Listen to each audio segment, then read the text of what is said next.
Oke. Nah, saya tuh punya penasaran nih, Mas. Ada dua cara atau ada dua teknik gitu untuk terawangan gitu. Ada yang mengatakan bahwa terawangan dengan mata tertutup, dengan mata terbuka. Nah, sebenarnya tuh apa itu terawangan dengan mata tertutup? Bagaimana itu, Mas? Kalau penerawangan dengan mata tertutup, Mm-mm. kita wasilah, kita bismillah, niatkan kita krono Allah Ta'ala, bismillah. Ya.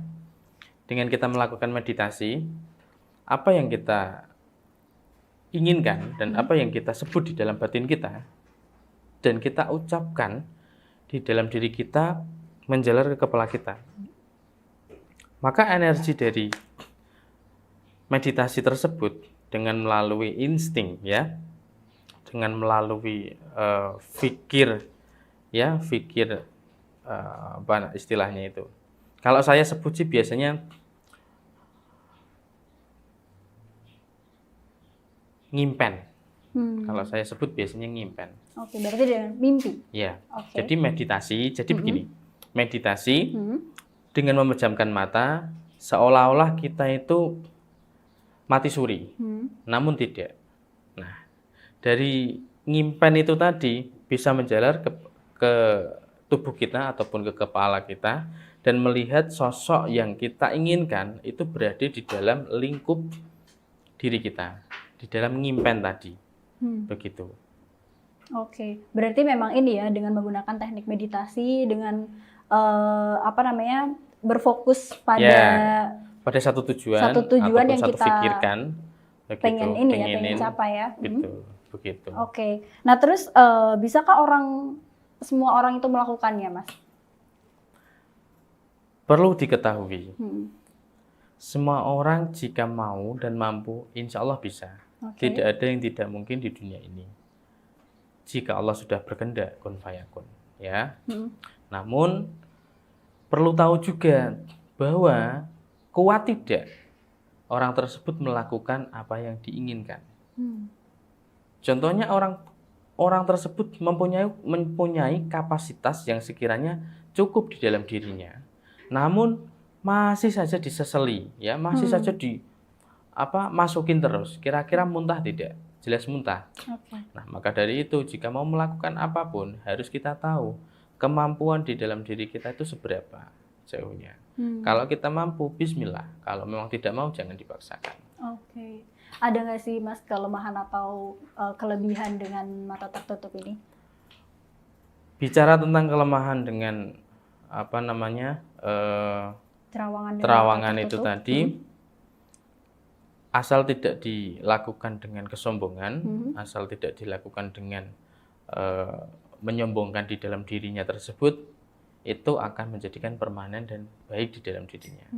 Namun ketidakbaikannya jika dilakukan dengan kesombongan dan dilakukan dengan semena-mena bahwa orang tersebut hebat, nah itu yang menjadikan kesalahan.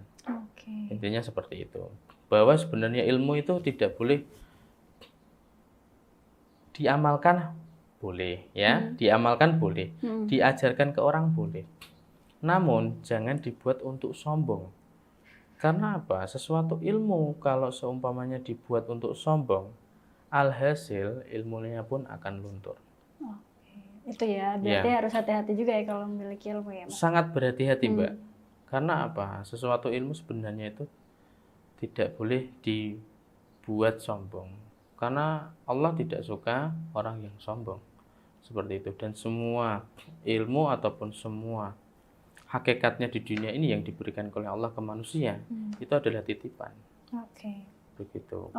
Nah berarti aku mau review dulu nih, maksudnya yang dengan mata tertutup berarti kan memang dengan meditasi nih, Mas. Meditasi kita fokus pada tujuan. Tujuan ini tuh orang atau kejadian, Mas?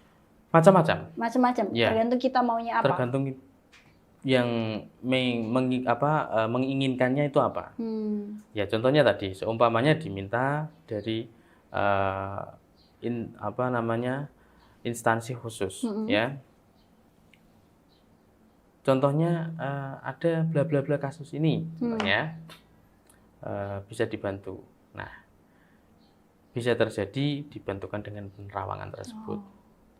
Seumpamanya ada klien ataupun orang datang meminta untuk melihatkan suatu kehilangan yang dialaminya, entah itu dompet ataupun bla bla dan lain sebagainya. Nah, itu bisa. Maka dari itu tidak serta-merta semua sama. Begitu. Dan itu wajib harus hati-hati.